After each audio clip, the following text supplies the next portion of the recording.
today I'm going to show you how to remove the carburetors from your 94 Sea Doo SPX. And this applies to a lot of different models of Sea Doo. First we're going to need our 2mm Allen wrench. These carbs have already been taken apart by the previous owner almost. There's usually an air filter assembly that goes right here on top of these. They have removed that. It's just 6 bolts. First off, we're going to take our 2mm Allen key, undo these bolts in the back, and just go right into those.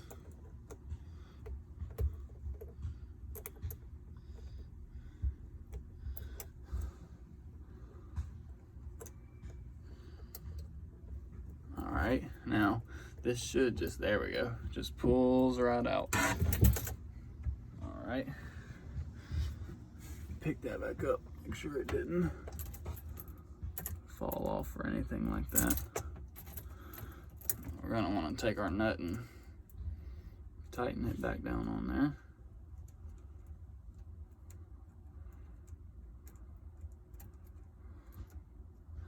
there. I'll do that when I have 2 hands again. Okay. Next, we're going to take our 10mm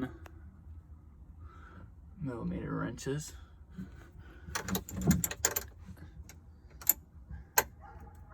and undo these adjuster bolts.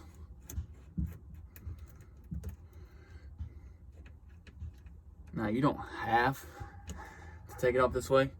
You can take off these 2 Phillips head screws right here, and the whole thing will come off. That way you don't lose your throttle settings. But this Sea Doo has been sitting for quite some time. The owner said over 20 years. So I will be taking these off.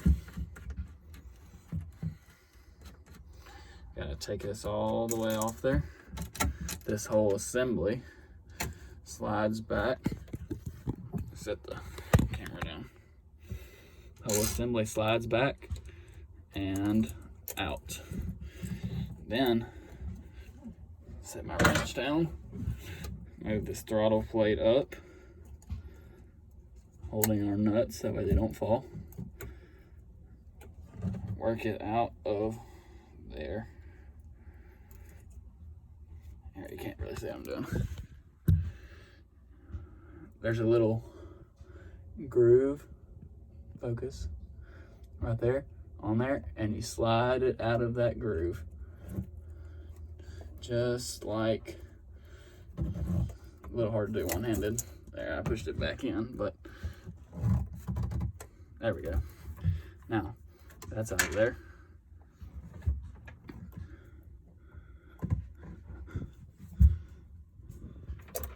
Now, our oil line, not sure if it's supposed to be like this, but it just pops out like this. Can't really see what I'm doing on the bottom side of that carb, so looks like we're gonna have to finish taking them off in order to get any farther. Okay, the next step is we're gonna get our fuel lines off of there. With these original Sea Doo clamps that they use, the little click type ear clamps, that's what they're called, I think. They're pretty hard to get off. So I'm just going to cut the fuel line while it is still on here, and we will worry about getting the clamps off later. All right, there's that one. Where's our next one at? Right here. Swap hands.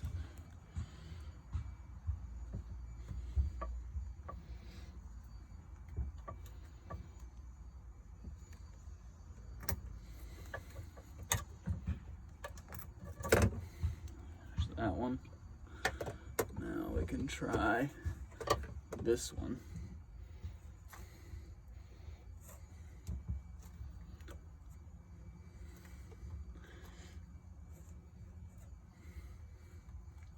get it.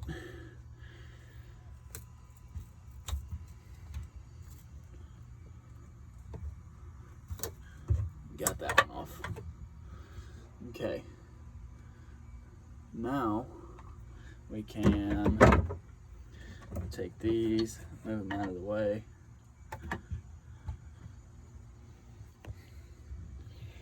That way we can try and get to these a little better.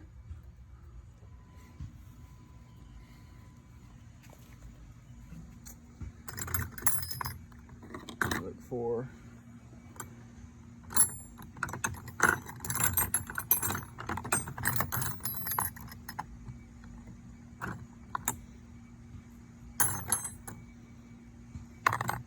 I believe we're going to need,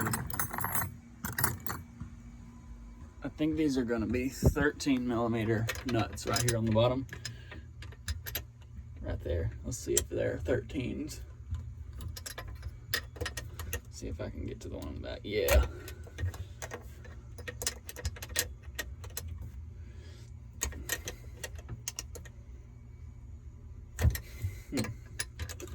Not wanting to get on there too well.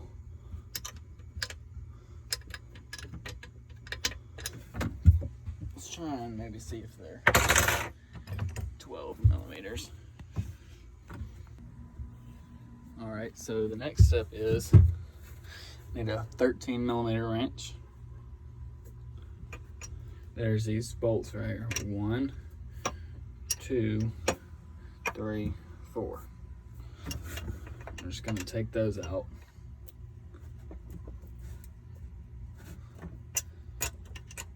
They might be in there pretty good depending on how long your ski's been sitting. These actually come out pretty easy.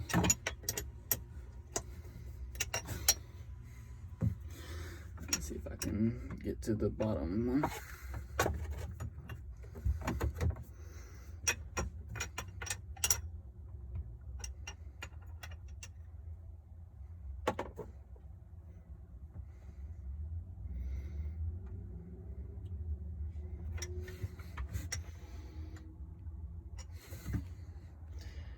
All right, I'm gonna try and get these off and I'll be back with y'all. Okay, so I got those bolts out, little screws. Use my 13 millimeter wrench.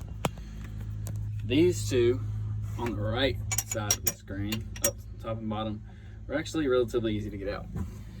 This one at the top here was a little more difficult, but I got it if I used the open end of the wrench and pointed the top away. That way I wouldn't hit on this thing right here. The bottom was the most challenging, but it was doable. It only took me about 5 minutes to take all these off. And that's just because of the bottom one. It took so long. I had to use the closed end of my wrench, point it to where it was sinking in like that, and just go a little bit at a time. Once I loosened it up, I was able to get my fingers up under here and unloose it. All right, now we can, my rotary valve plate actually slid off a little bit, but I was able to push it back on. Make sure you don't mess with these, because more than likely your engine is timed right. If you're rebuilding your engine, however, just don't worry about it.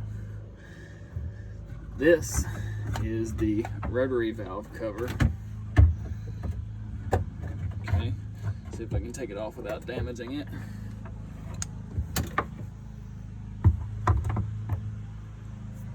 There. Now we've got it set up here. We need to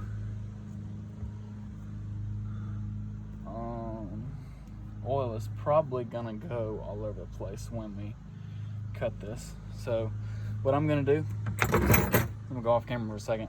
I'm just gonna cut this line right here and see if I can reroute that oil to flow into something else. Okay, I got it cut off.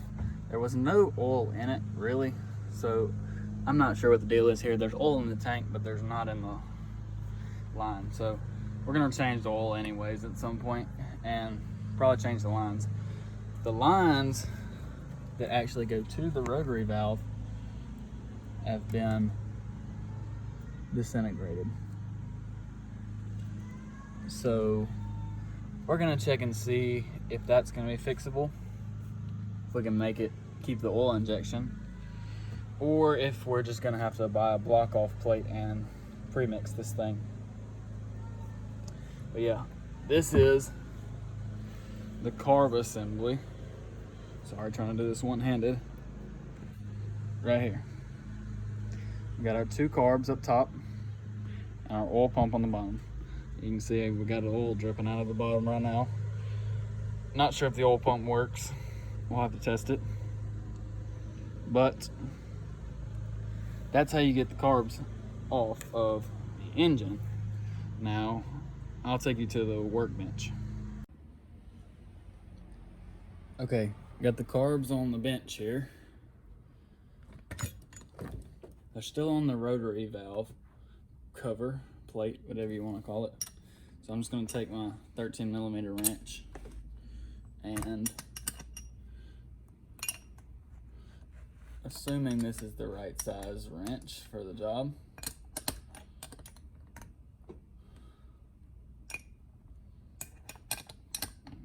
take these nuts off.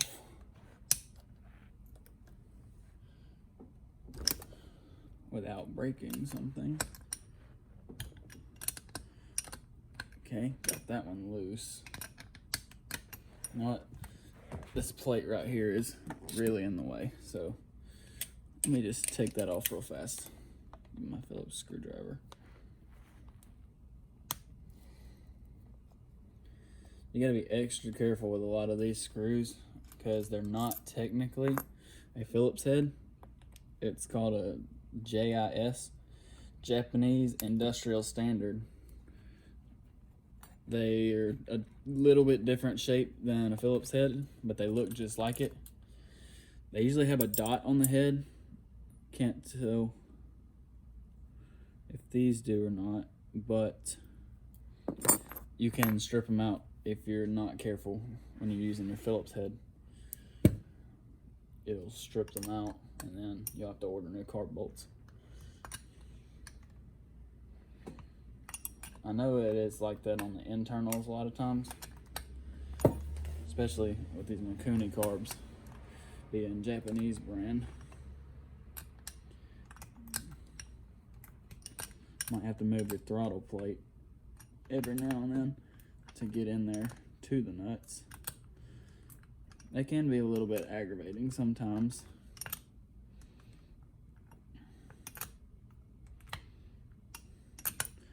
But if it wasn't aggravating, then everybody would do it themselves.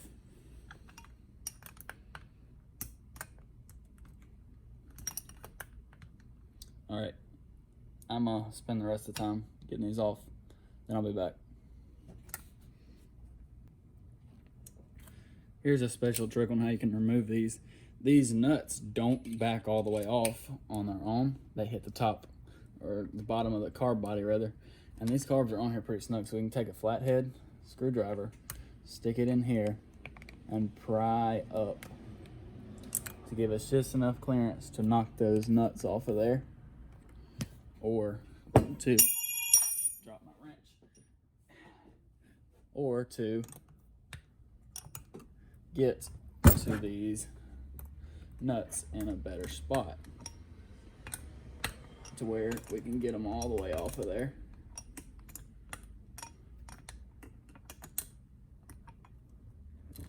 I can get that one with my finger. See, now it still won't come off, but I have to pick it up and then take it off. And there's a lock washer under each of these, so make sure you don't lose that. All right, now repeat that for the other side. Okay, so got all this loose. Took me a few minutes. This one right here was kind of aggravating to get off, but just keep working at it. It takes a second. Now these should just slide right off with a little bit of wiggling. All right, that one's off. Now, let's see if I can get this, there we go. Now, we've got our rotary valve cover. and our carbs over here, still hooked together by the fuel line and the throttle bracket. We can now undo. You can either take it off of this end, or you can take it off of this end. Let's see if I can get this in the shot. Or you can take it off of right here. Or you can just leave it on. Actually, you know what? Just kidding. Found a better way. Right here, see that little notch? That's where it's got to come out. We can pull it this way, take our fingers, push from the back, and that comes off of there. And then we have a little, well, not really shortcut, thought it was, but we have this little C-clip right here. You got to take that off, hopefully without sending it flying like they're known to do. Let me see if I can get this right here. Probably better to do this with a pick type tool, but I'm not gonna go grab mine right now unless I can't get this off.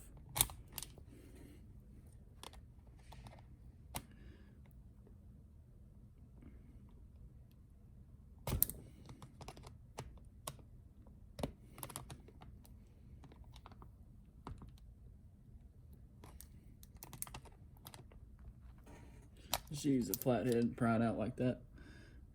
Looks like this. Just goes over it right there. Now this should lift, well, pulls back out of there. Just like that. Well, screwdriver's not, you might not be able to see it.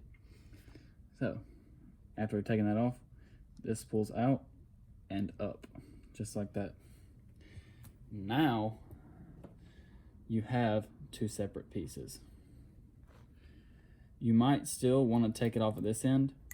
I know I will, because I am going to be putting, you can't see any of this, but now we've got our two pieces. We've got our carbs and this. The oil line is still attached to the carbs. You might choose to leave yours on if you're just undoing your carbs or whatever, and you're gonna clean them with spray cleaner. I use spray cleaner and I use dip cleaner, so I am going to be removing both of them. I'm gonna take it off of this end too. Now, to achieve that, we appear to need a, okay, now that we've got the carbs separated, I went ahead and took off this end of the oil line from the injection right here. But I'm also going to be taking it off of here because I set my whole entire carbs in a carb cleaner solution. I'll show y'all that in the next video where I'm going to show you how to rebuild carbs. This is just a removal video. But to take this off, it looks like we just need a 10mm wrench right here to take this off. I should have done it while this was on the rotary valve cover still, but I think it should be fine. There we go, loosen that up. Loosen it all the way up. Looks like we're gonna be able to just take a pair of small pliers or vice grips or something like that. Let's try and use these small pliers real quick. And we're going to unscrew this entire assembly.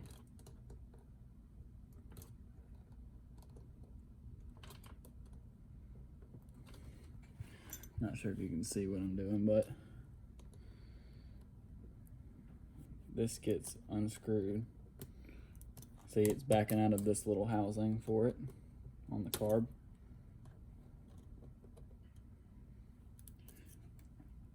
Whatever you do, you may think, oh, there's a shortcut to this. Why don't you just take this throttle plate off? Never do that. Do not do that. I did that one time on an older Sea Doo I had, and these, let me see if I can show you. These are under spring tension. You will have a very hard time getting those back on there if you choose to take this off. It's not something that can be easily done. This unscrewing method is much, much better. Now let me set my little tripod back up. Okay, now I'm gonna unscrew this by hand.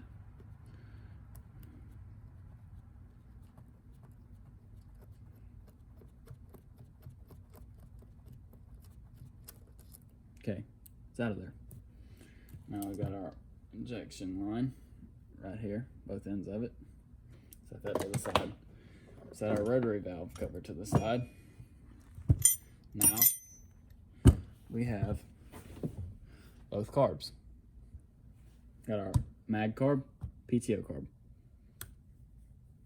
If you don't know what that means, mag is for the magneto, which is on towards the front of the ski, just about it's towards the front of the ski every time.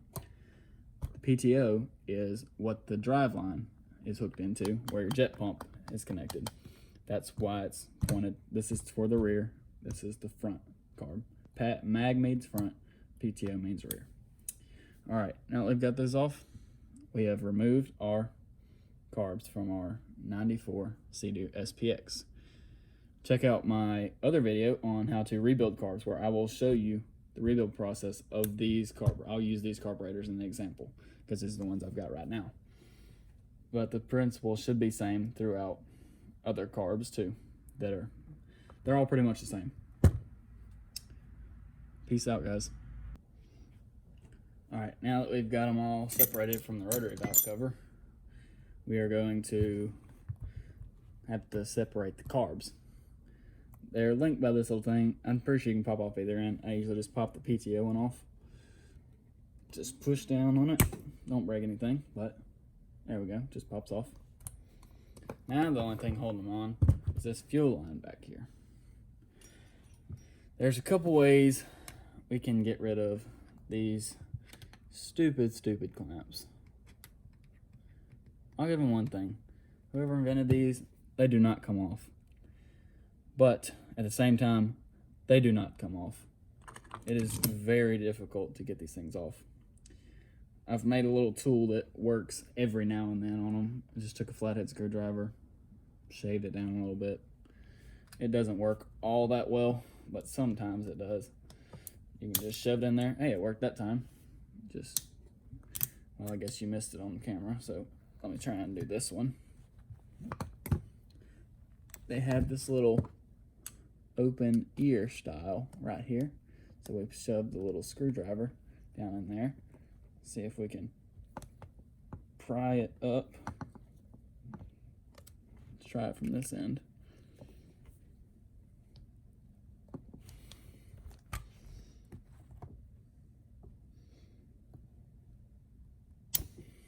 That one came off too. That's a record. I don't think I've ever got two in a row. You usually have to cut them off. If you do end up having to cut them off, you can use something like these or like this. You kind of just have to gnaw away at it. There is a special tool to get them off. I don't remember how much it is. Probably need to get one. That would save a lot of time and hectic work on these. But just keep doing that. Remove the other ones too. That one. I think there's 3 more left to do. I'm gonna do those and I'll be back. Okay, got all the clamps popped. So now we can just take them. They'll usually slide down. Don't cut yourself on anything. Done that a few times. All right, we got all those off. Now we can, I'm just gonna take these pliers, cut these right in the middle, cut this fuel line that connects them, cut it, there's some fuel in there. So you really do want to do this on a towel. of some sort. Paper towels work good, just so you know what's a dirty spot and what's not, but it really doesn't matter at this point because I'm not cleaning them yet, and they're gonna be cleaned very well in our next video. So get these clamps off.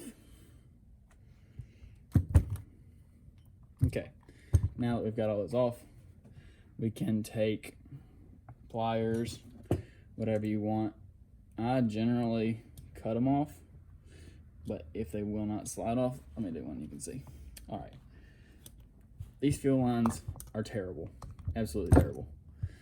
They call them the green goo fuel lines. Sea Doo put these on from the factory. That means these are, let's see, it's 2020, 1994, so that means these are 26-year-old fuel line. Well, even within a few years, the fuel lines did not like gas. Surprise. They started developing this green goo. See if I can get this on camera. All this green goo, it builds up in the fuel lines, it stops up the fuel lines, and it gets inside the carb, blocks your jets, blocks your filters, and then eventually it would completely starve your engine of fuel, and it would run lean, and it could potentially fry pistons and everything else on the internals of the engine if you ran it like that for too long without catching it. That's why if your ski's ever not running right, it's a really good idea to pull over somewhere real fast and check it and make sure that nothing's really wrong with it.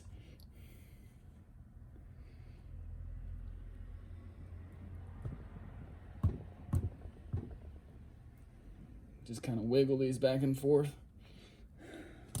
I'll probably cut the rest of these off just because this is taking so long to wiggle these off. They're on there so tight, they're almost corroded or gooped on there. There we go.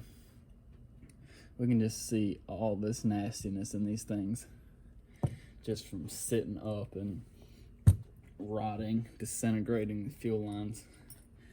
These clamps, they're called like single ear clamps. Sea Doo used them from the factory. They're good clamps, they don't come off. They generally don't rust or anything like that. They're not reusable, so they're just garbage. Throw those away.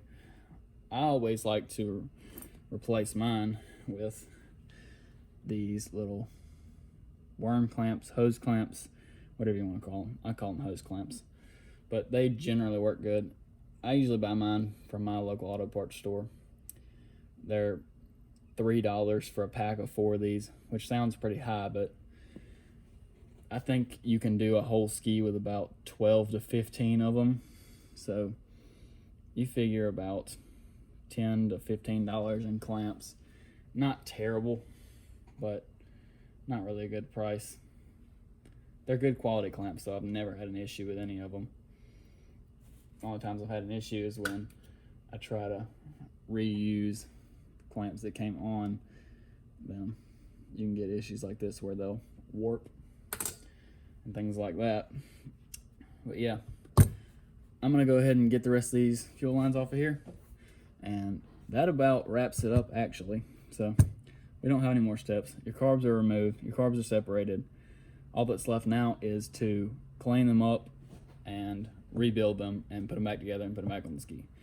I'll probably have a couple separate videos, one for the clean and rebuild as well as disassembly of these carbs, and the last one will probably be putting them back on the ski, which I'm not 100% sure if I'll make that video because it's the exact same way they came off. All right, guys, have a good day. That's the end of this video. All right, guys, that wraps this video up. Don't forget to drop a like, a comment, and subscribe. Thanks.